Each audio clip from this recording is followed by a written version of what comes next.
Hey Karen, how are you? Hey there, Jeff. How are you? Good. I'm, Look forward to this one also. oh, good. Hopefully, you guys will learn something. Okay, yeah, worst comes to worst, my board's going to say, just reach out to Karen and have her tell us what we're doing wrong, Oh, goodness. which might be the smart thing to do in the end, so we'll see. We've got to run the charity about another 4 years, and then we'll have accomplished everything. Anyway, we'll chat after. No, it's okay. You can keep chatting. We're still a couple minutes, and I'm sure people will be taking their time coming in. But yeah. So you said what'd you say about your charity? Well, we're going to You're run it starting about a another charity, or 4 years. you're Got to getting run it about involved another with 4 years. one? We purchased 4 surf skis already. No. I need to get about another 4 or 6 Okay. for the training program. So Okay. Good.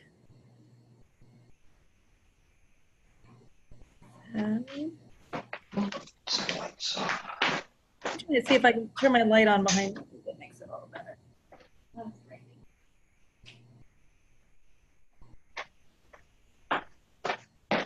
Yeah, it's still rainy. That's okay.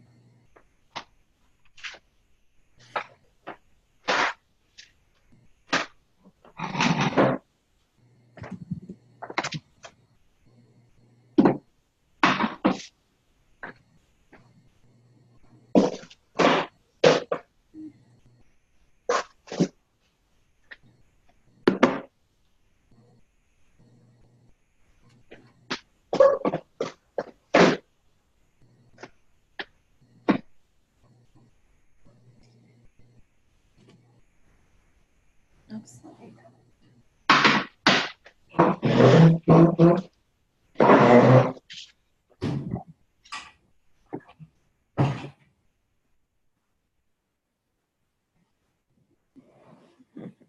Hey, Kristen.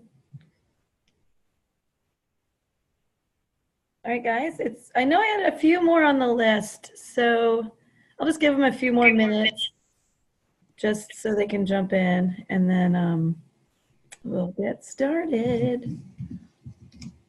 Okay, better open this on camera. I'm opening a LaCroix, not a beer. So if everyone here is looking at that opening, it's a LaCroix. That's funny because people are just listening. So Yeah. And I know how you paddlers are. this is true, but it's only 3 p.m. here. So Well, I'm in Florida. They've been drinking since noon. I'm having iced coffee, but it looks like it could be something else too, huh?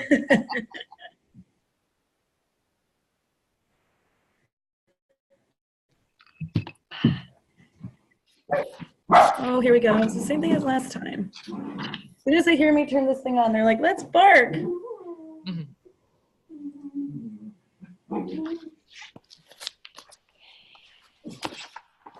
Might be hearing mine too. I know he wants to go for a walk. I'll mute as soon as you start. Okay, no worries.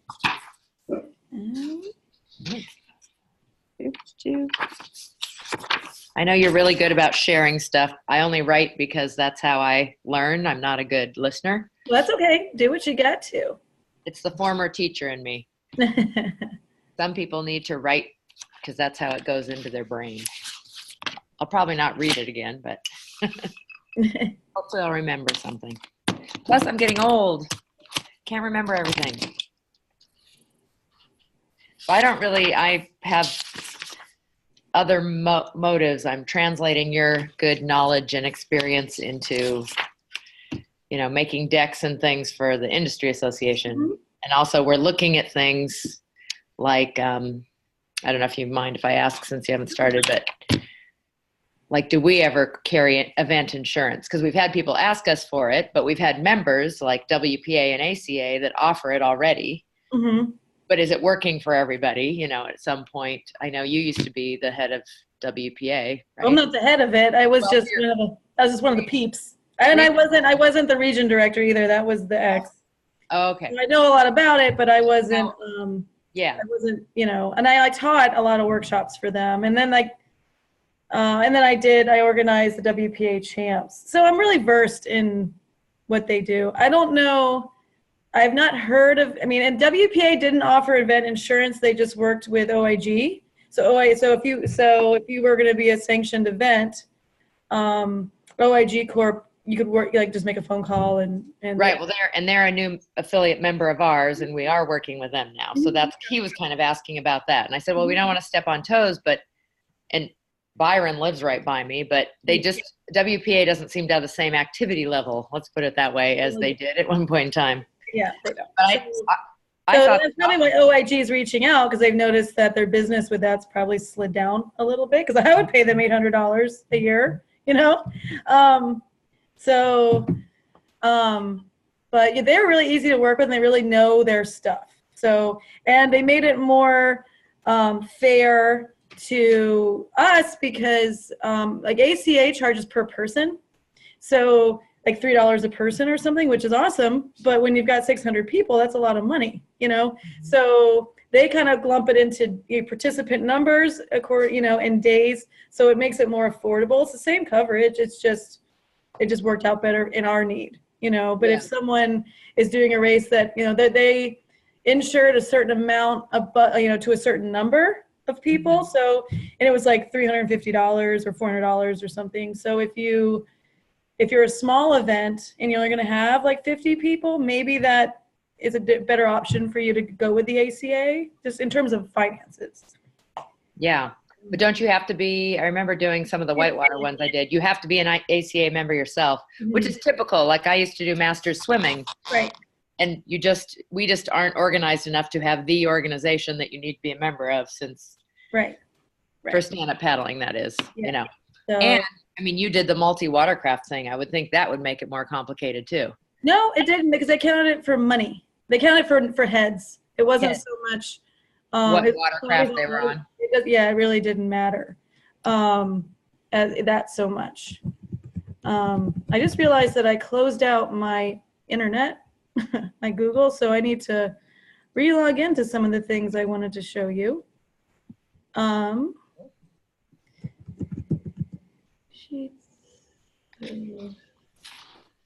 don't know if you ever have extra time. It'd be interesting to meet the people on the other line too. I don't think I know. Yeah. Daniel. Well, there's a couple. There's Daniel and there's Jeff. Does anyone want to say hi? Hi, Kristen. How are you? This is Jeff. Is that Daniel or Jeff? Yeah, this is Jeff. Hey, Jeff. How are you? I'm well. And yourself? You ask great questions. I'm learning from you too. So and my event is mandated to be less than 100 people.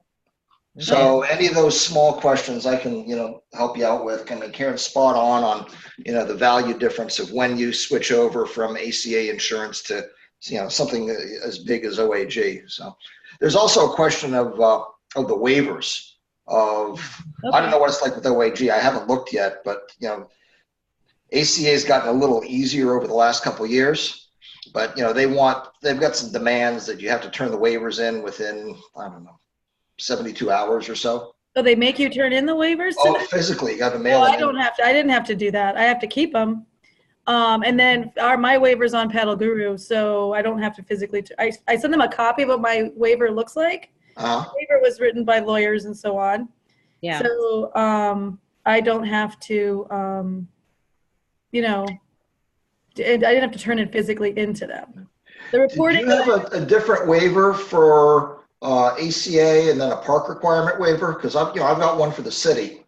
I had to write them in. I had to write the state park and the what am I thinking? The state park and the Florida Department of Environmental Protection in as additional insured, and they had me write a very specific way. I did not have to give a waiver for them. For my participants. It's all written out in my waiver, so I can be happy to share that with you because it's written into my waiver as protecting the park, the venue, the vendors, me, like all that's written into my waiver. That'd be really. Yeah, I'd love to look at that too, because we worked with a lawyer one year. We had a general counsel, and we tried to make a whole bunch of things for our members. We didn't do an event waiver, but we did, rental waivers for those that were doing Right. demos and event waiver and lesson waivers and those kinds of things that were, vetted by them, but we tried to make them generic enough that you guys can use them, but they were lawyer built. So you didn't have, especially we're, part of our mission is people with brand new businesses that are on their own and don't know what they're doing and aren't insured and aren't doing things safely. We're trying to help them, do it the right way without having to spend money they don't have. Oh, I see. But you guys are big time and know what you're doing. That's great. Well, I was really fortunate enough that that back in the day when our event first started, I had help from the park themselves and the organization that we represent in terms of our charity. So the lawyers on the state level wrote our waiver, Nice. which was nice, and they did it as part of like the gig. So that was awesome. But, there's a lot that kind of just happened by chance. And that was one of them because they were exerting a lot of control at the time as well. So they really wanted us to, they wanted to have power over everything we did. So eventually we got away from that, but at first it was quite interesting. So. And we hear the challenges are you guys in different states and different areas, and you've spoken to it already. Such different policies and rules and hoops to jump through depending where you are and who you're talking to. Right. So it just all depends. But we were able to figure it out, and I was able to carry that forward into different events. But so let me see. Let me make sure who's. All right, let's get started with the sponsorship stuff, and we will get moving. I lost my spreadsheet, so I'm kind of like, oh no. So figure it out. It's around here somewhere. So we're looking at sponsorship and marketing. These are really important topics because they obviously fund your event in a lot of cases, and the sponsorship and the marketing are very much tied together. So people don't realize how much they're tied together. The biggest thing about sponsorship is that they're not necessarily looking to just fund any event and give anybody money. They want to make sure that if they sponsor an event, it fits their need. So we're going to get into that a little bit. And also are some kind of sponsorship hacks you can do that can help your event and can help the, hey there, Melody, you made it, and help their way around, in terms of your marketing concept and your sponsorship. They all everything just works together. And the workarounds are that you may not get money out of your sponsors, but you might get a whole lot of something else. So, and people tend to forget, people might forget that it's, part of the, everyone's like, oh my gosh, I can't get in. But anyway, people might forget the big picture of it. So it may not be something that, there we go, getting distracted. ADD is charging. So so even though you might not get the money in terms of I need money to make my event run, you may get something else you need, and that's big time. That's big time. And I'll go through all of that and as we go here. The first thing I wanted to focus on for us was going to be kind of an analysis of our market.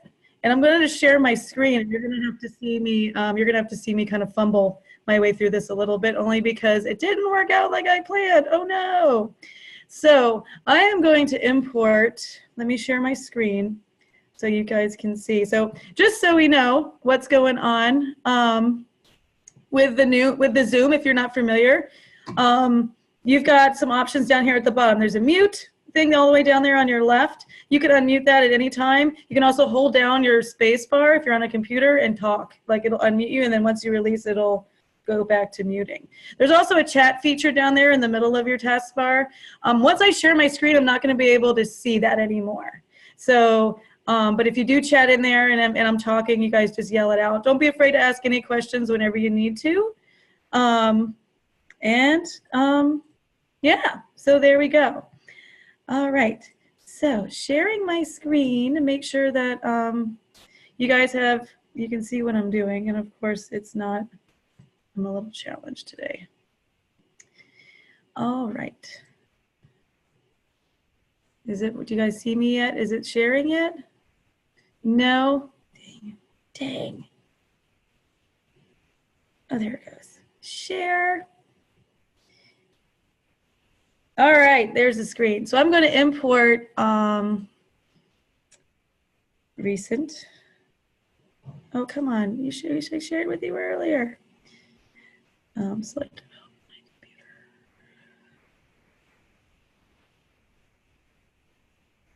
Here it is. All right. So I'm gonna use import. Thank you very much. So this information that I'm getting is coming out of the SharkBite Challenge. This is my list of registrants, as well as my list of as well as my list of all of my results. So if you use Paddle Guru, which I highly recommend, you have a lot of whoops. Let's look at my dashboard. There's a lot of options for you in terms of information you can get out of this system. And it's super important that you get this information, because you're going to be using it for your marketing purposes. And so I'm just going to use last year's list as a way to know which direction you need to market, because your market can be very targeted, especially if you use Facebook or something like that, which is super affordable. So I'm looking at my dashboard, whoops, to get information out of this thing. Down here at the bottom of my dashboard for that particular race, you can see that I can export information. And I click that. My export information gives me several options here. One are all my registrations. So this would be my roster prior to the event, before the race. This is my before the race. Now the start list also gives you that information as well. If I just want to see names and numbers, that'll do it. If I want to see, for reporting purposes, for one of my sponsors, when I had a public sponsor, I had a government sponsor, I had to then give reports as to my numbers and where people are coming from, how many are local, how many are from far away, where they're from far away, which was always fun because they could be from Naples, they could be from Hawaii. It was a fun way to sort through everything and see where everyone's from. So I became very intimate with my participants because I know where everybody's coming from. I don't really need to see that right now. So we're just going to look at ages and races and so on and so forth. So I'm going to download, so I downloaded the start list. And so we can see that. And it downloads into a spreadsheet file, and then you can use it in Excel. I'm using it in Google Sheets. And then you also can, if you need your pay, like when you do taxes or anything at the end of the year, you can have payments ledger, so you can see who's paying what. All right, so I am from here real quick. I know some people may be super familiar with spreadsheets, some people may not.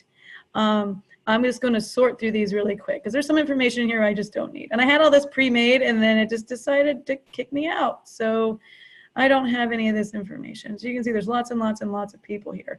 There's also lots and lots of information that we really don't need today. So I am going to sort range. I'm going to sort my column A, and then I'm going to sort my column E, and then I'm going to sort my column F. Boom.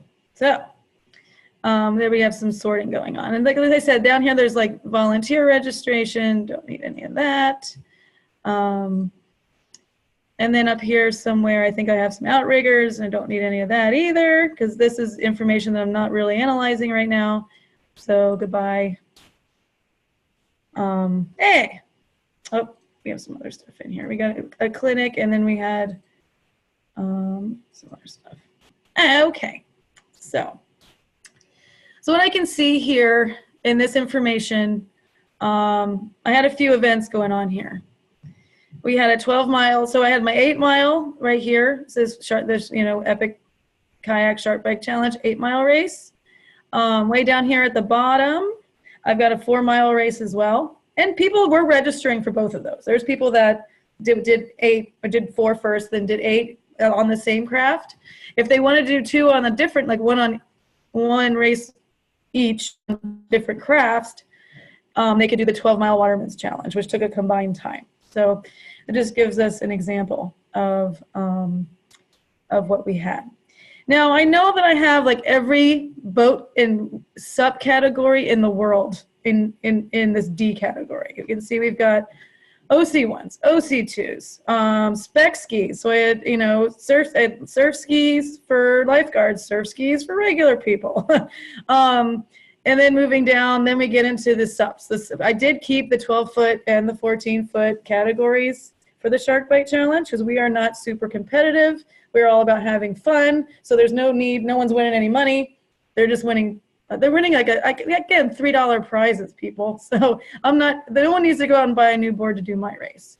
So I kept the categories 12, 6, and 14, and they can choose. But anyway, we can see we've got kayaks, prone boards, everybody and their mother. If you got it and it floats, you can come do the Shark Bite Challenge. You got a raft with a pole like Tom Sawyer, come join us.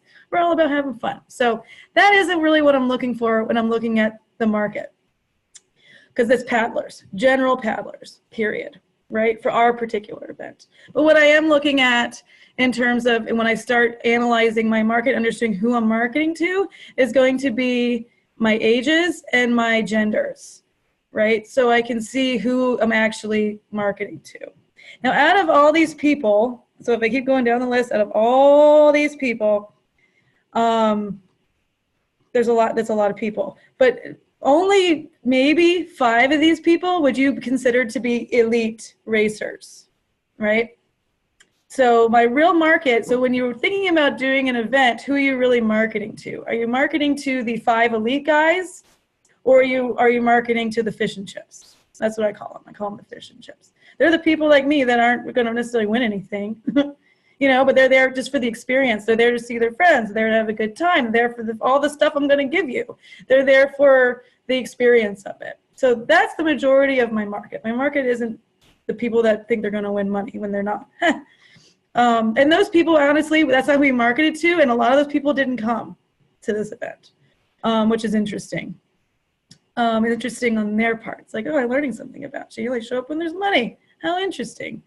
But the rest of it were most these people. Now, and when I start analyzing the numbers, we have this 18 to 49 group, and then we're going into the 50-59 group and the 60-60 plus.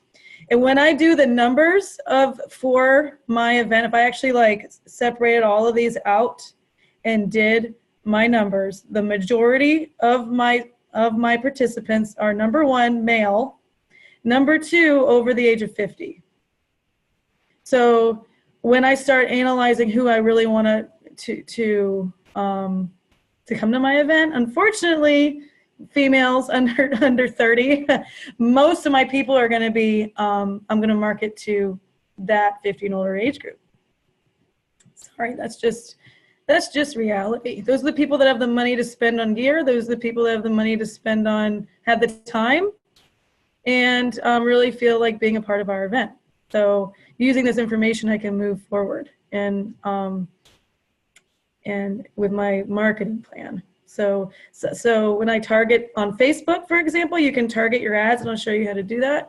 I can choose the population I really want to market to and make the most out of that $25 I'm going to spend on my promotion on that particular post.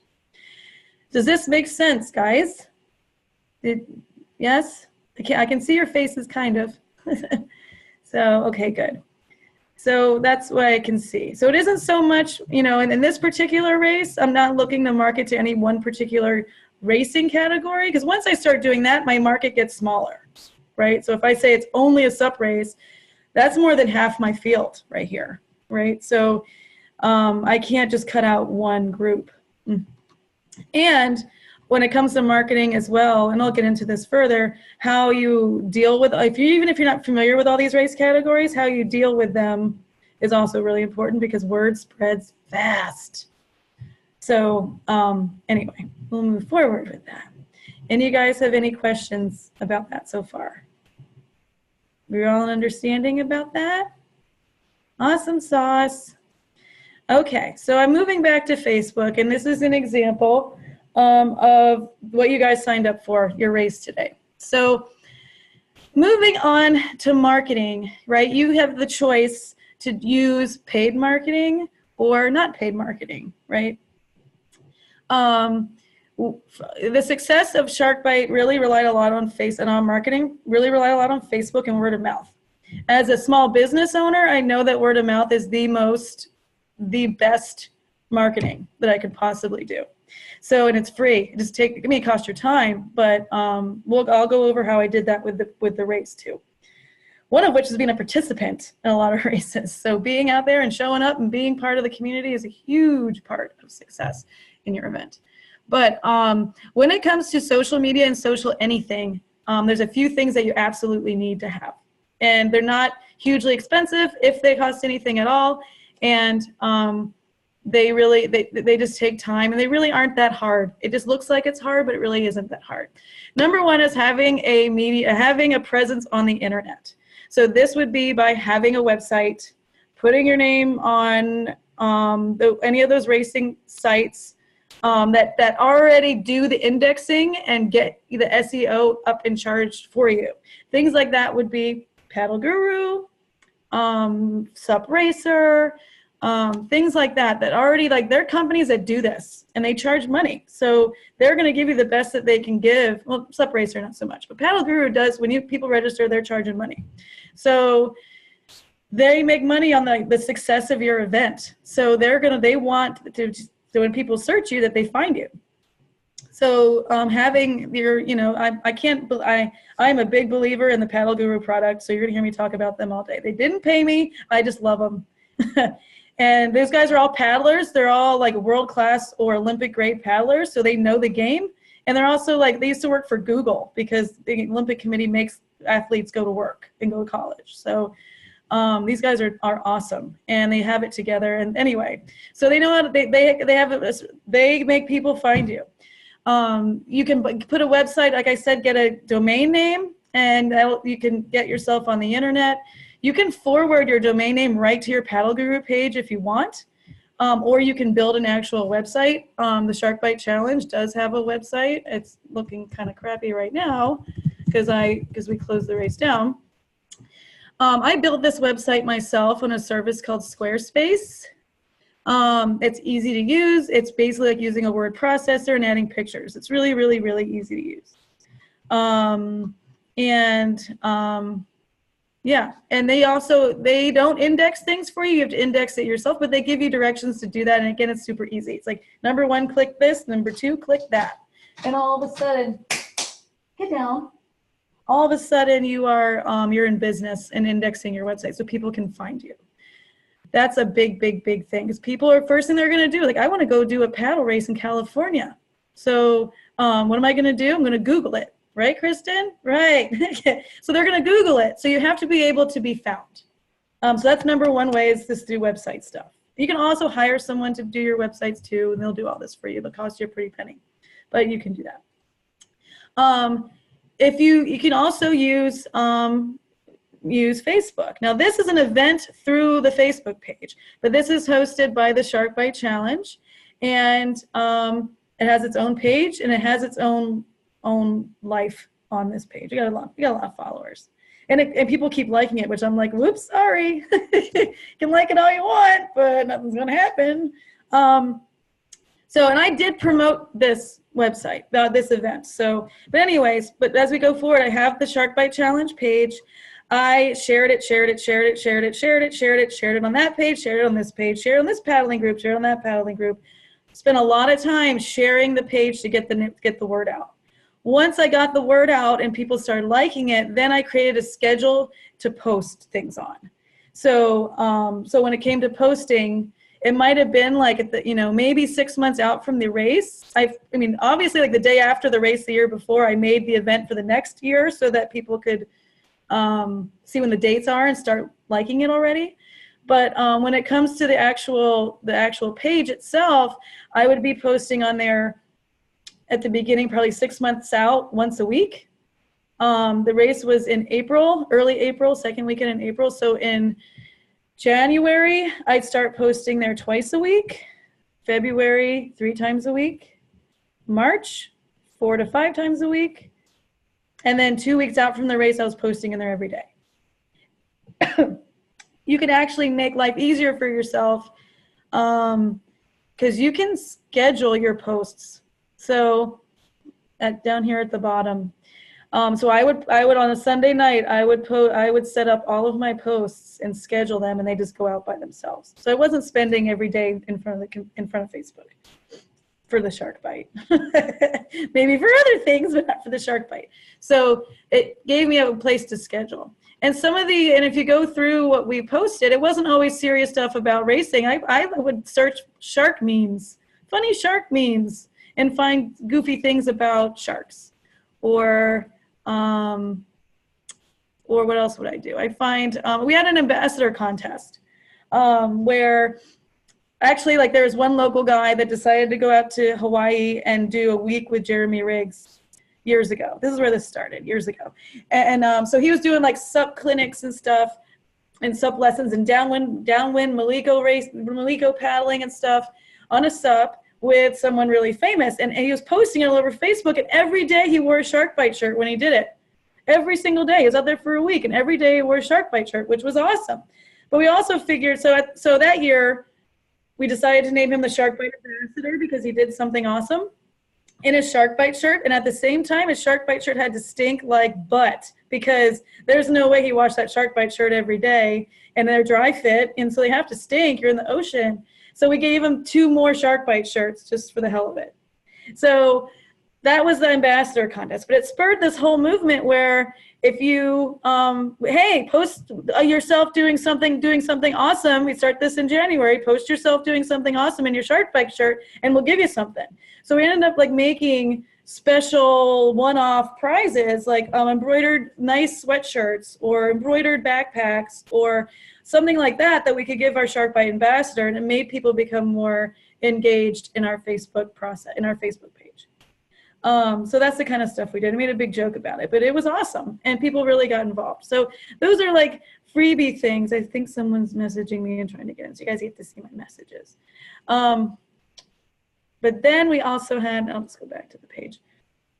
The other thing, so when we look at marketing and Facebook promotions, for those who aren't as familiar, we have this event I promoted, and you can see, and I paid like, I think $20 for it. So you're not looking at a huge investment with Facebook ads.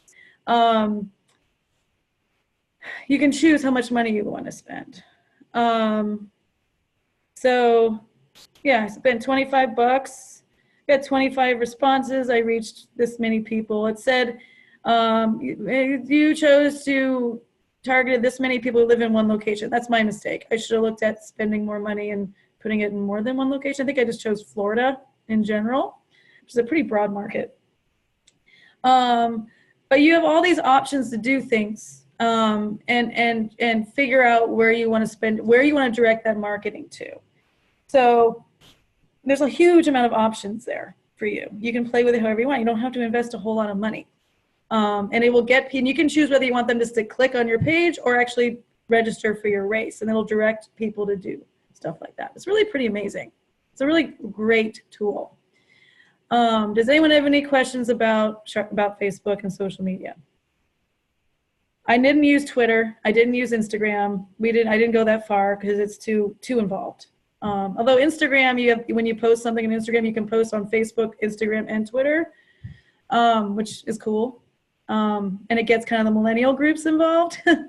But that just gives like a kind of a brief on the marketing with that. Is there any questions about Facebook and about websites?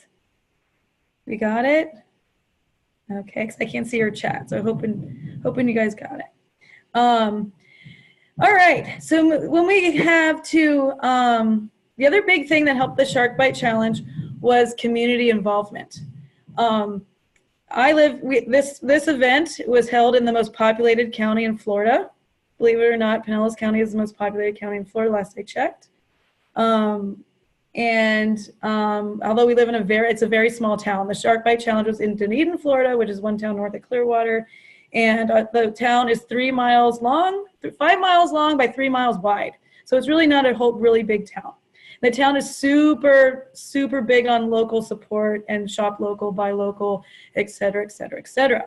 So that's where, so being a part of that community was super, super, super important. As the race grew and as the race got bigger, the impact that the race had on our community was huge because it typically would book out all the hotels we have in town. People would start seeing the racks coming into town and get all excited. Oh, the Shark Bite Challenge must be here because look at all the kayaks at the Holiday Inn. And it became like a huge part of our event. So going to, I would go to, I had one of my committee members would go to the city commission meetings to promote the Shark Bite Challenge to the commissioners. He'd always get on the local Dunedin TV. We would have posters printed out, big ones like, when people would put them in their business windows. We don't really have, all the paddle shops would promote it for us, and they would also be on board in that regard. So we had a lot of help locally in our community in order to get this thing going. We had the support of all the breweries. We'd have registration nights for those people who are technologically challenged and couldn't use Paddle Guru on their own. We would have registration nights where you can meet with me at a local restaurant and we can come talk story and sign up for the Shark Bite Challenge. And they didn't charge me anything to be there. They just be there, and it was a great thing to get my community involved because about half of our people were coming in, were local, so they'd like to come and be a part.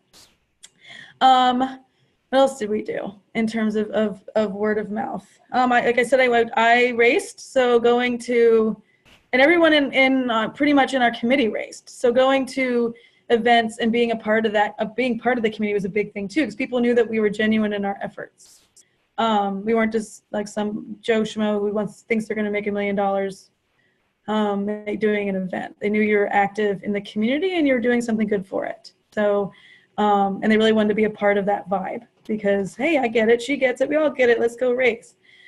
The other thing that we did that was free marketing, and I shared this with y'all, was, you just stole my sock, a press release. Press release. I can't tell you how many times I've been on TV for the Shark Bite Challenge. So I shared this with you guys. It's on the email that I sent. This is just an example of, this is the format that they prefer you to have for press releases. So this gives you ours, in terms of for immediate release, blah, blah, blah. Half the time I was just copying this and pasting it in an email and then attaching this. I would go through and spend the time to find all of the emails of all the local news stations. They have a tip line. They have an event line. They have a stories line. You usually can go through and find all those things. And I just made an email list, would click it, send this, boom, it would go out to everybody. Every year at the Shark Bite Challenge, I was on one news channel would call me in, I'd be on TV, like in the studio. We typically would have people coming on the day. I also would be in the paper as a big spread in the outdoor section, especially when we got more into like having the fishing tournaments and so on and so forth. And then we would also have that would be a huge spread. But it'd come out a couple of days later. But typically in the Tampa Bay Times, I'd have like a 2-page in the sports section, in the outdoor section. It was huge. It was great. And those are all free. That's free. All you gotta do is make the effort and put your name out there and get out there. I was also in all the little bitty newspapers. The little like Dunedin Beacon or whatever it was, Dunedin Highlander or whatever. Now it's called Dunedin Orange. So they keep coming out. There's all kinds of little stuff that comes out. What else did I do to get my name out there? I mean, I was just talking to people. That was probably one of the biggest things that would get me going to the Surf Expo. Because it's not fun to go to the Surf Expo and talk shop and talk about the Shark Bite Challenge the whole time. And you're not going to get sponsors that are going to an expo. You're not, but you're going to market yourself and let people know that it's there. And the more people you talk to and the more people you can tell about this, and I would have my sponsorship packet, I'd have my postcards, I would be wearing the shirt, I'd have everything just to talk. So the more I talked, the more people would be interested in coming. So that was my marketing plan. Does it make sense? Talking. Okay, so I'm sure what everyone's really most interested in is how to get money out of people in terms of your sponsorships. So I'm going to move past the marketing concepts. Are we cool with me moving forward? Only person's face I can see is Kristen, so she says yes. So we're going to keep on moving. So moving in. Yes. Yay! All right. Moving into the sponsorship package. So I sent you guys the PDF of this as well. Hold on, my dog's eating my sock. I don't want to eat my sock. I like my sock. He literally stole it right off my foot as I was sitting here. Okay, so Excuse me, Karen? yeah. Yeah, I'm still seeing your Facebook page. Oh, you still see? Uh-oh. Thank you. I don't know how this. You share. Thank you for letting me know. Yeah, that's all I've been seeing too. Did it change? Now it did. I wasn't sure that you were showing us anything. Okay, well, let me show you what I showed you just a second ago. I didn't realize I thought I could just jump around and yeah, would be cool. Can you see the shark bite release? Oh, there right? we go. That's different. Okay, so you see the shark Yep, bite release. now. This was my press release. And I sent this to you. So it was in the email that I sent you. Right. It just gives you an example of the format that, Okay. that they prefer when you send a press release. They like it to look like this. No pictures. Oh, No like, hey, I'm doing this thing, come join us. If you send this out to media, this is the format that they want, and it'll be grabbed more likely if you follow this. If it looks like junk email, they're just gonna, or casual email, they're just gonna be like, peace. Right? So like, yeah, doesn't look professional. This would be professional. This would be how it's set up. So this one's from several years ago yet. So, but I pretty much use this. I have it as, it's 11th year. Oh wait, no, it's 11th year, and that was the date. I'm like getting myself all confused. But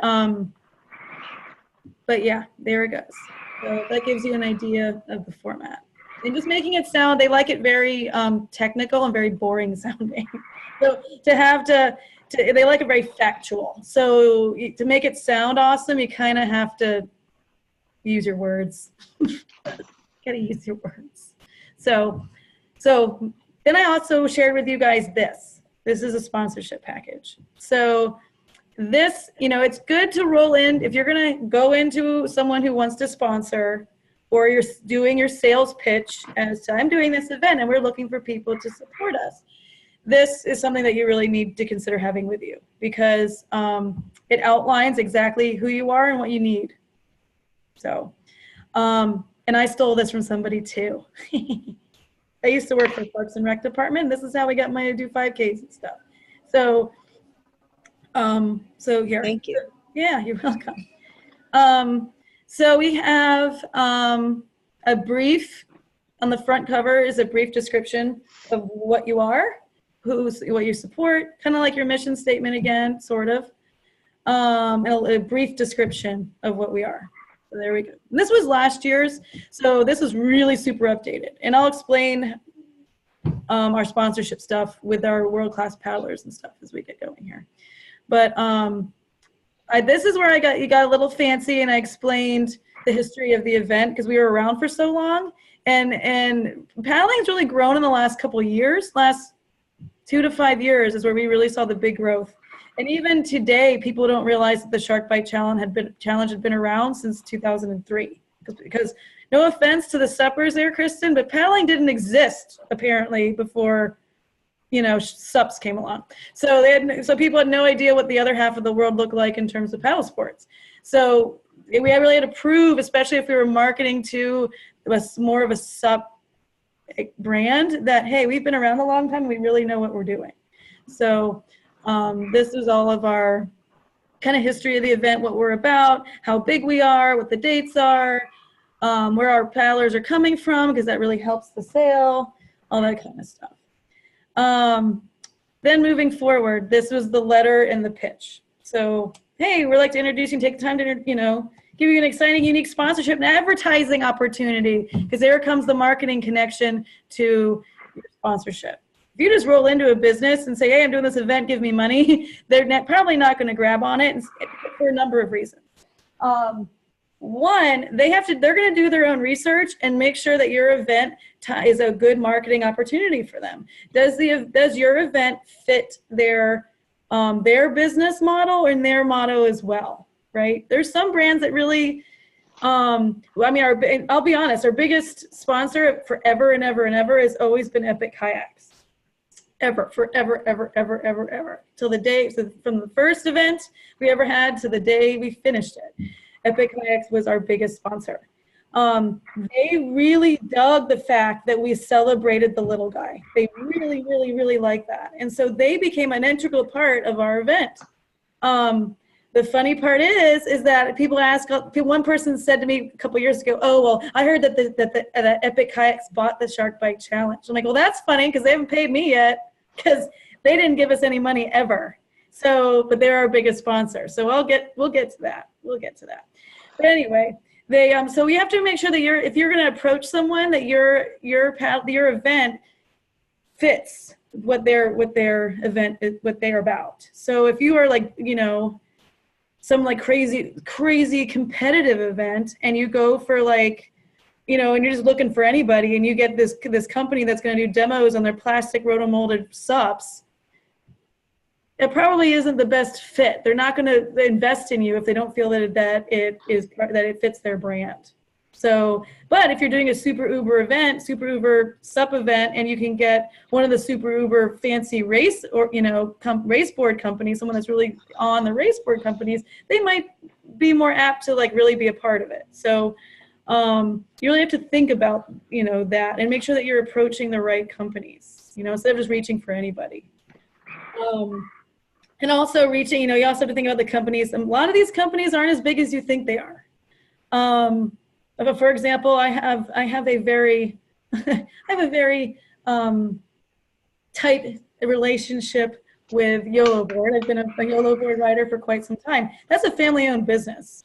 They have 10 employees, so at the most on a good day, So they don't have deep pockets. It looks like they're huge from the outside, but from the inside, they're not. So you have to really know what you're going to get out of them. What I got the most out of my sponsors was in-kind donations. And you're going to see that in a second. So didn't get a lot of money out of people, but I got a lot of help in other ways. So, okay. So here's our sales pitch. Again, making sure that you fit what they're looking for.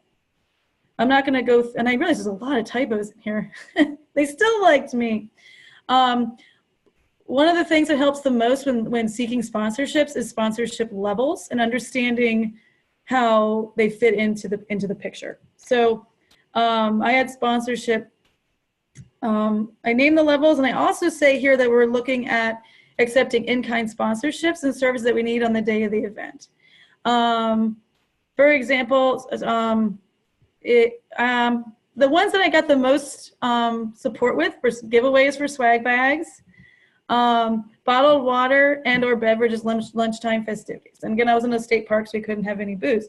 But and I know that the goal is to have non-plastic, and we we're in the state park, and I know we don't want to use our single-use plastics, but getting 10 of those giant coolers and filling them with ice was just one more thing I had to do. So in order to ease up my work, I'd be like, okay, you want to sponsor us? $250. Get us $250 worth of water and with some coolers and ice, and I'll give you this Lemon Shark sponsorship. Show me your receipt, and I'll give you the tax form so you can write it off. So that's the kind of stuff I did. So I didn't have to put out the money or the time in order to get all that water, but they would, and they would bring it and then some. $250 of water is a lot of water, but we need a lot of water anyway.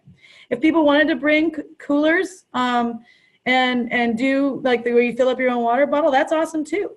And we actually had Stellar Kayaks would always give us, like the Stellar dealer in Orlando would organize to get reusable water bottles for us, so people could refill their water bottles. So and that would get them a big sponsorship, because how much is 500 water bottles? That's a lot of money. So we would play it out and figure out what we can do in order to put them on the sponsorship level that they needed to be at. So it wasn't necessarily that they handed us money, they just made my job a lot easier. Another example of a great sponsor that we had was Red Bull. Red Bull, and which is awesome because it made our event look like completely badass. Like all of a sudden Red Bull shows up and they've provided all of my infrastructure. So they would show up with this van and put out all of my tents, my finish line, provide me with buoys, provide me with everything. Did they give me any money? No, but they gave me a crap ton of Red Bull and they set up everything. And that was awesome. That's so much less that I need to do because they sent in their dudes and they made my event look kick-ass. Oh, they also had this truck that's got speakers and a TV and it would unfold like a transformer. That was awesome too. And we do our events with that, or not our events, our awards with that thing. And we did DJ. You know, all of a sudden my event went from like little podink, we're going to use a megaphone, to we got this giant speaker box vehicle that says Red Bull all over it. And now we're like looking like we're part of the Red Bull family. That's incredible. You know, so that just takes our event to the next step. Even though they never provided me any money, they took so much off my shoulders. So now that was a freak thing that happened. A lot of the sponsorship stuff that happened to us was a freak thing. But you can clearly work your way around in those in-kind sponsorships, you know, to have that kind of help. You know, because I never was big on having vendors on the beach, but you know, they'd bring me water. We had games and stuff for people to do. We had some vendors that would pay me $150 because that's how much my vendor stuff was. $150 to I see I have another typo there. I was winning. Black tip sharp twice. But they would like put $150 be on the beach all weekend and they would have, I talked about last time how I didn't do merch. I do t-shirts, but I wouldn't put out any other merch because I didn't want to spend the money on it, but, or the time, or have like all this inventory to deal with. But I had a t-shirt guy that wanted to sell cool looking shirts and he'd make something sharky and everyone would buy the crap out of it. And yay, he's made a lot of money. I've got a vendor that's busy. Cheers. It's great. That's awesome. One less thing. So anyway, does that make sense with your in-kind sponsorships, how you can work it to in your behalf? I hope. I mean, and then you can work it because again, you're working them, hopefully you're working within what they want for their marketing purposes. And I mentioned SharkBite, I mentioned Epic Kayaks before. They gave us a paddle. They give us a paddle every year. One year, I think they did give us a kayak as a plastic one. It wasn't like a fancy surf ski or anything, but the paddle's worth $300-400, and we did away with raffles a long time ago, but we'd use it as our some type of prize towards somebody. Oh, that was something else I did with in-kind sponsorships. I'll talk about that too.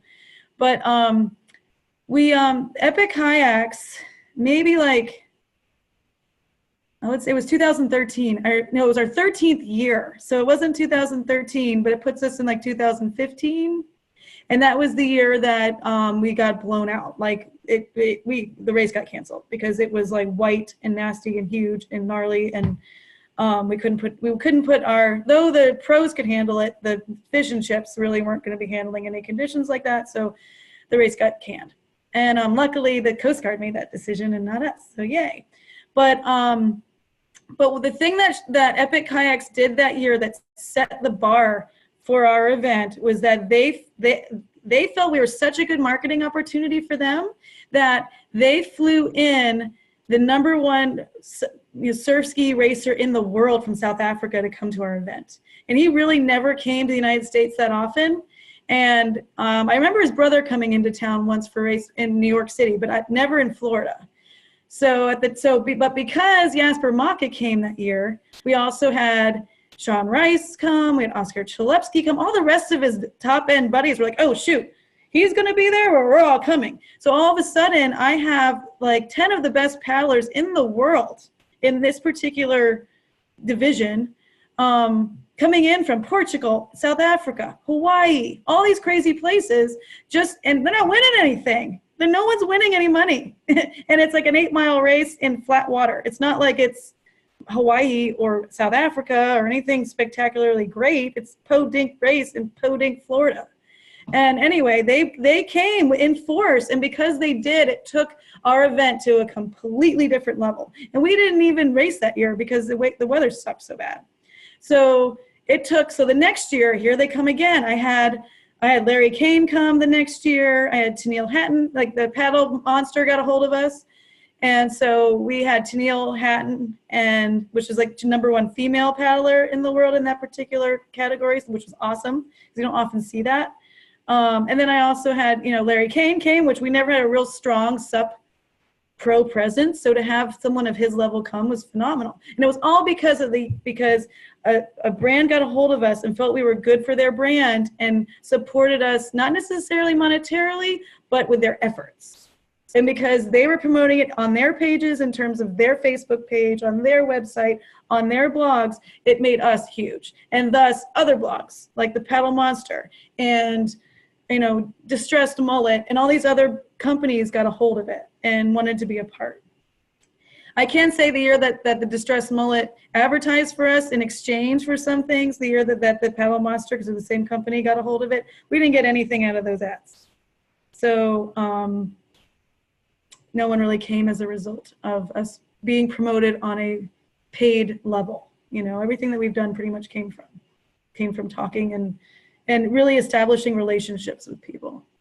And that's really where it came from. So yeah, huge opportunity for this race, and it was awesome in terms of like making sure that the brands were matched and we had a nice relationship.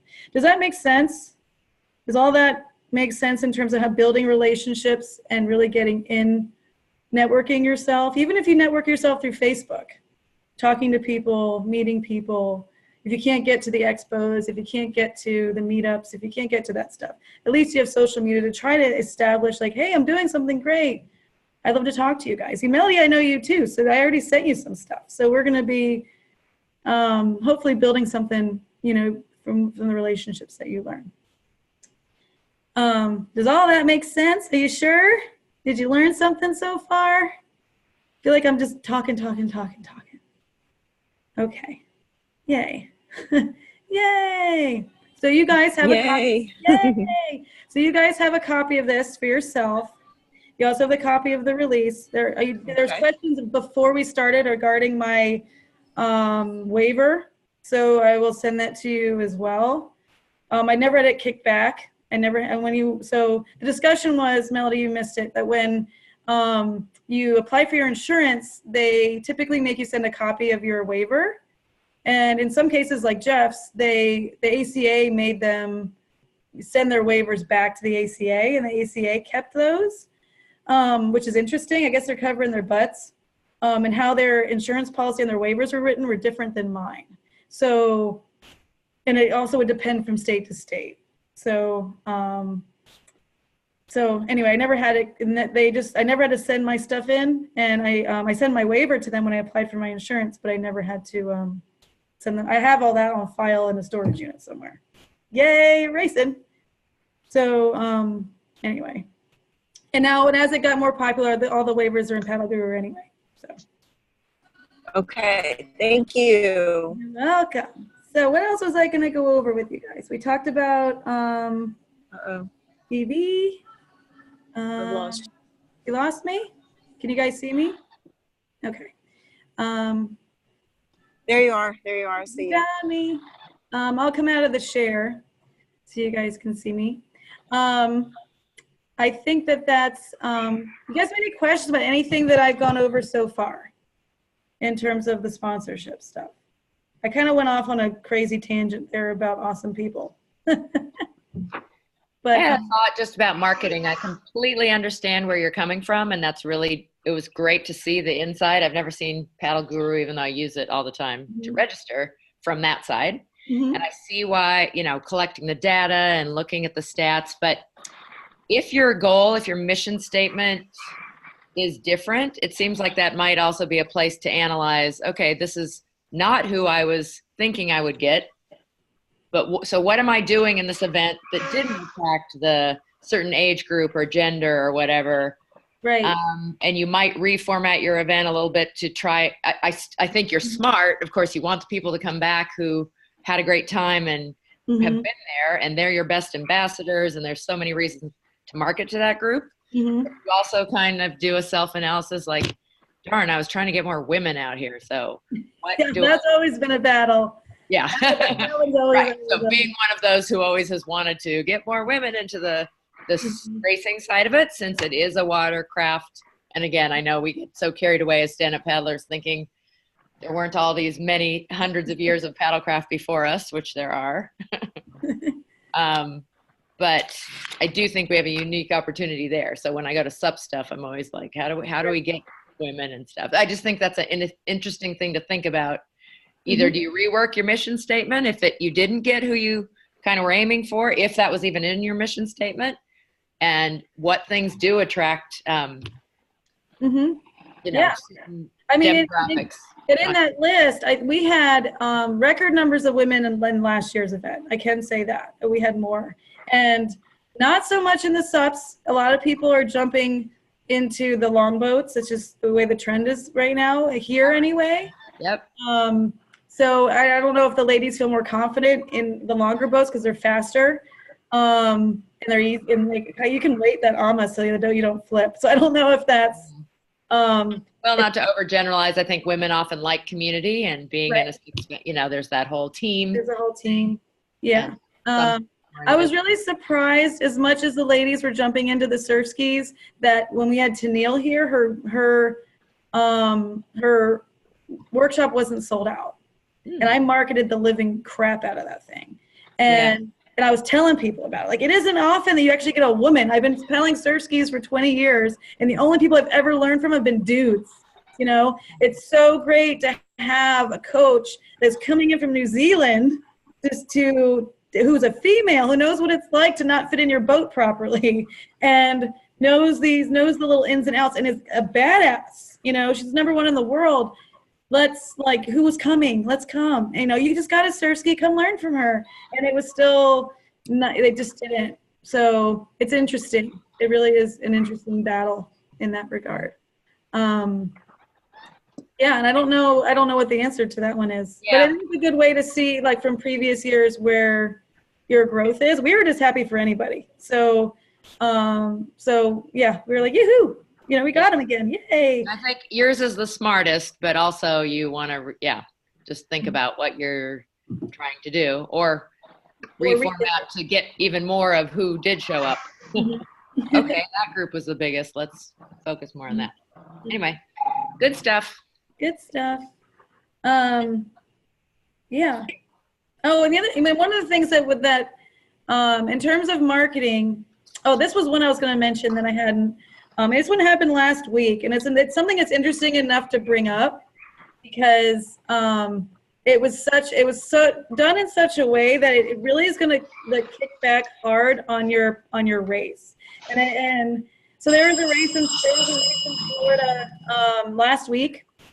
On the West Coast. It was on the other coast, and they.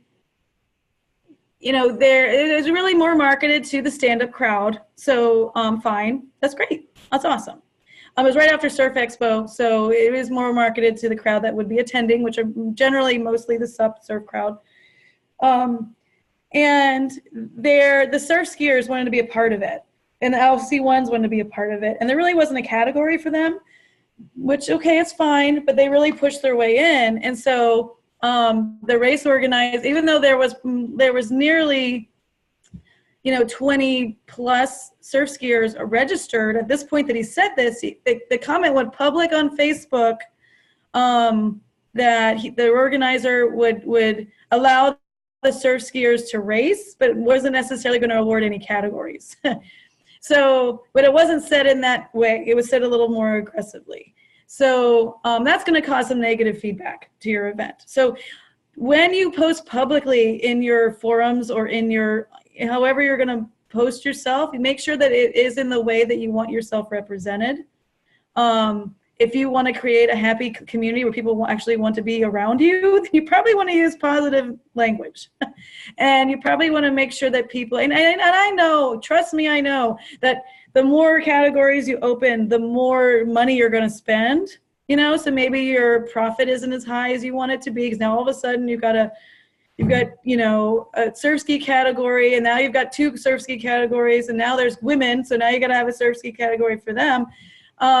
It adds up. And so when it comes to awarding people, you know, in terms of prizes, maybe you don't want to spend that money. Maybe you don't want to give them lunch. I don't know.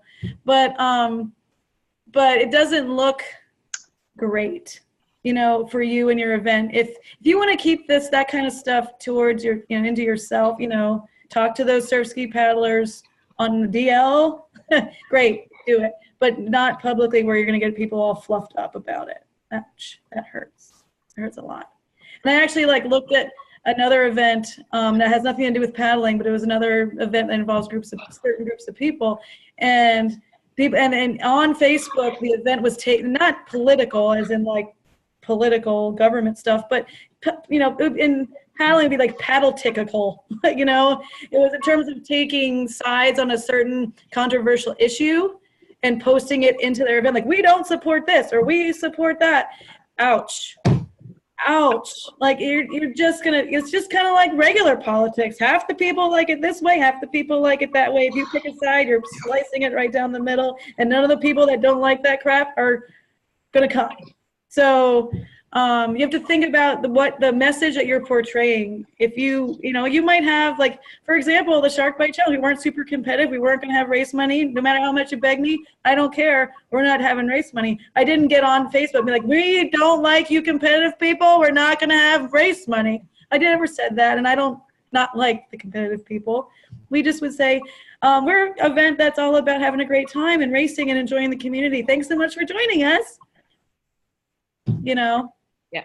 So anyway, that was the voice that the voice that you have really plays an impact on the event. So and I know that, I know that I kind of carried because I was the race organizer. By the time the race came around, I was in a really bad mood. So I know that, and I had to get really good at saying no. Nope. Mm-mm. You know, so I know that I kind of carried the stigma of being the resident, you know what, in charge. But when you get to a race that big, you got to say no to people, no matter how grumpy they get.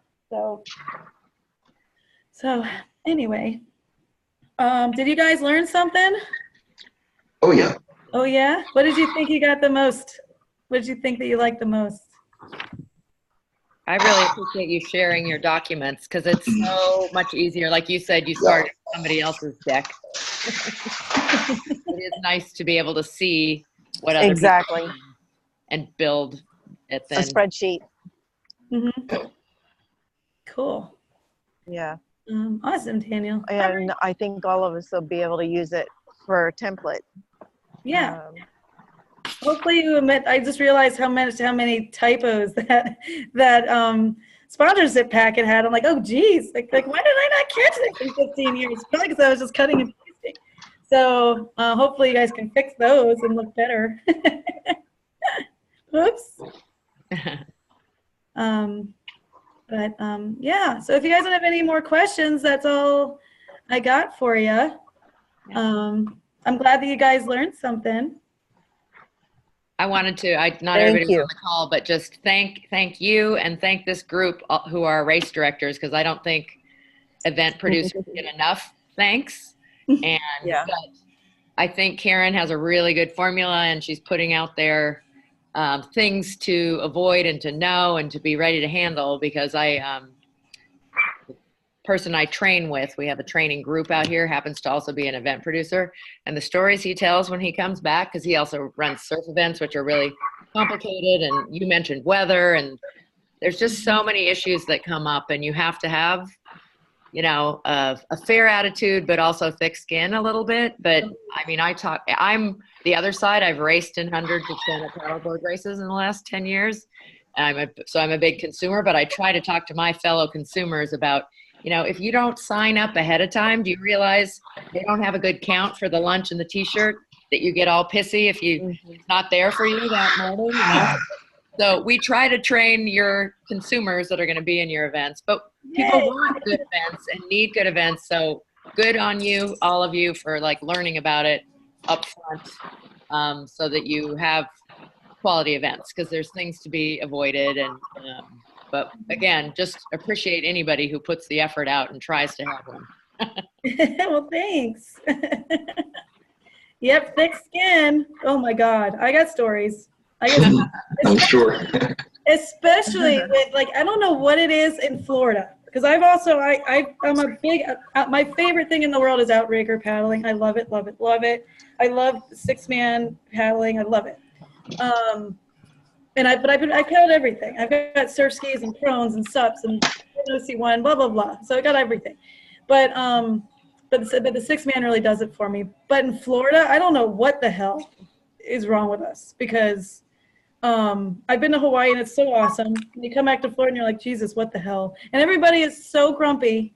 It's so difficult to work that I have to like, I did like eventually have to kick them, like like get someone that just managed that only, because I couldn't handle them anymore. Because every year I'd be crying at the end of the event.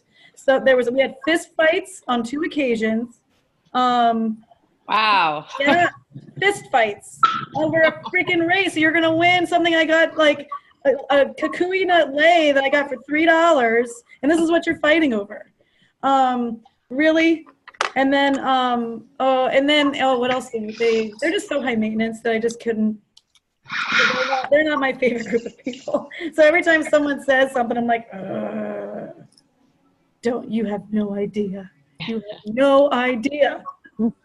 So yeah, fist fights, that one. We had 2 fist fights in 1 year, and then we had a fist fight the next year. They're always fighting about the weights of their boats, and because there's no rules in Florida in regards to outriggers, so anyone can do whatever they want. And yeah, it's just ohana and aloha, right? I know. Christ. Need to pass that on. Yeah. I have a quick story that I thought, oh my gosh, the race director, how he dealt with this. At Gorge Paddle Challenge, there's 2 of them up there. There's a really big one that's a surf ski international, like really big for surf Really ski, big one. July every year. And this he's US, but I think he's an international surf ski. He's very good. And this was his big event. It's Carter's, right? Yeah, exactly. So he's the event producer, but this is one of the paddlers who actually is Carter's friend, was pissed at a company, and I think it might have been a South African, an international company who maybe he had bad dealings with, but he wrote something on his watercraft, like a slogan that was kind of anti them. That company, which was a cash sponsor of Carter's event, said, you do not let that guy race or we're pulling out. And so so he had to actually block his friend from being officially in the race. But right. But it was his what you gotta do to be an ass and write something against a sponsor, which wasn't very nice to his friend. Anyway, I thought that's a bad one for a race director to have to deal with. That's a tough spot. Especially because that was kind of a big not pay. I don't think there's cash prizes on Carter's race, but I think there might be. Jeff, do you know if there's prizes at the Gorge? I don't know. Oh, I think there is. It's actually, he called me like 3 weeks before the Gorge race because he was having surgery. Thanks, Daniel. But he was having like carpal tunnel surgery, and then his right-hand man had just torn his bicep or something. So I got a call like 3 weeks out. Hey, can you run my event for me? and he was like, I'll fly you out, and you can sleep in the volunteer tent for a week. And, no, thanks. And I'm like, no, thank you. I would rather, will I be able to paddle while I'm there? And they're like, nope. And I'm like, ugh. Sorry, like you got to pay me a lot of money these days. Like I'm just not feeling it, and I'm not sleeping on the ground. So, but it's a great event though, and we can learn a lot from how other water sports. And again, I'm saying because I'm stand-up paddle specific, but we're so lucky right now. We're in the middle of the winter series, which is put on by outrigger clubs in Southern California. Favorite races. I call it my season because I'm in California. I can race. They're cold, but they're simple and inexpensive. There's a short course and long course. We're only invited to the short course, which makes perfect sense. They don't need us doing a 12-miler because it takes too long. You got to be realistic about these guys. Yeah. But Carter's event, he has a free shuttle all week, and that's why we're there, is to learn how to downwind. That's what Right. it's all It's about. not great. the He winds, does but yeah. great. It's a whole week. Like, it's just, that's why I would have to be there for the week because they don't know when the race exactly is going to be. They build a scaffolding and store your watercraft and guard it all night for you for $10 or $20 for the week. I mean, they have really amazing things that make it a really special event. But the one the next month for SUP is kind of the big one that's on the, pro tour and points and stuff like that. But they could still get some good ideas from Carter, from those. Oh, that's awesome, Daniel. I wanted to, that's on my list of places to go. I really got huge last year, but I haven't been able to pull that one off. Super fun. What a unique place that you're going downwind upriver. Downwind upriver. That's crazy. Yeah, I know. My God. Yeah. So, but yeah, it's he does a fantastic job. I wish I would have been able to see it, but it just was. I had to take off work at the time. I was self-employed, so there's no way. Like I can't with 3 weeks notice. I don't have savings. Like I can't do that. But and I really, if I was gonna go, I'm like, if I'm gonna go that far, I'm gonna paddle. Like I'm not just gonna be the resident bitch. Like I had a shark bite. You gotta pay me a lot of money to bring that side out of me. So, but anyway, guys, well, that's all I have for you, unless you got any more comments or questions. This is recorded, so you know where to find. I'm going to send this around again like I did before. Yeah. So if you have any questions, again, you know how to find me. On the emails I sent around, my phone number's on there too. So text me, call me, email me, whatever works. The next one I'm doing is about race management hacks. So how to make your life a little easier, and this is learned from practice. The getting in-kind sponsorships is a big part of that because it makes it easier, but also lining yourself up for success is and making your life a lot easier. Because if you wait till the last minute, yeah, it doesn't work out that way. So anyway. Great. Okay. Thanks, Karen. You're welcome, guys, and hopefully I'll see you next time. Thank you so will. much for everything. Oh, you're welcome, Melody. Thanks for joining us again. So excited. Yay. So I'm going to end this, but you know where to find me, yeah? Yeah. Am I the last person on here? You're the last person. Do you have any questions while we're still here? Yeah. I just wanted to, thank you for teaching us all how to do this. And I'm definitely going to be keeping it simple, but I have a lot of, I have a lot of companies here. So I have Walmart, right? And they have a lot of clients that are coming here. Bentonville is one of the main places, for Walmart, basically. It's the home of Walmart. Plus we have Tyson Foods. Wow. So there's a lot of sponsorship that I could go after. And, really? So there really is. And so that's why I think it's very important that I really follow what you have put out there for sponsorship. I have been a sponsor myself before. I worked for Miller. Okay. Whoops. And Heineken when I lived in Germany, and I did do a lot of, freebies for people. So, but I was on the opposite end, right? Okay. It's easier to give than it is to get. Right. And then the other thing is I don't know, do you work Monday through Friday, a regular job? Because I really need help with possibly the back end of my website. Okay. And I'm just trying to I work from home. Utilize all of my options. Yeah, I work from home. Yeah, so I'm available on my computer no problem during the week. So I sit on my computer all day. So okay. Well, I've got Fair Harbor is supposed to be helping me, which is my booking company. Okay. For my Weebly website. And so that's where I'm at right now. I'm waiting for them to get back with me to find out, because there was like a foot header and I don't know what a foot header is. And then down below it said Google Analytics, and I'm not sure if that's what That could they be were that could be so trying much. to get for me, or if that's what I in. It's like a code you have to put in there. Oh, yeah, it's complicated. Sometimes It's just a lot. Yeah, I know that that I've done I use Squarespace for all my websites when I build them, and all that stuff's built in, and it makes it so easy. Yeah. It's not complicated at all. And that's what my girlfriend uses in Hawaii too. She built the Hawaii Military Life website. Oh, cool. But I can't start from scratch. I mean, there's no way. Right. Yeah. I'm just trying to utilize what I've got right now and just try to figure it out. And it's kind of hard having this job, and then it's 15 hours that I spend traveling to this job a week. Oh, wow. Just because it's an hour and a half drive each way for me. But it is paying for my passion, of course. So I'm not going to complain at all. Right. At that point, I'll let you go. But, you know, if I had some kind of a backup resource, like if I needed a question answered, maybe you could be my go-to girl occasionally. I've tried not to overwhelm you with anything. No, you're fine. I'm always here. And again, my phone Especially number. when we get, okay. Yeah. My phone number's on those emails at the bottom. On the email. Yeah. Thank you. Yeah. So you'll find it there. Okay.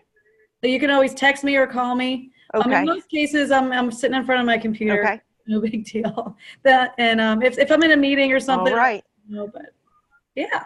Okay. All right. All right. Thank you so much. Have a lovely evening. It was nice meeting you. Bye-bye. Okay. Aloha. Bye-bye.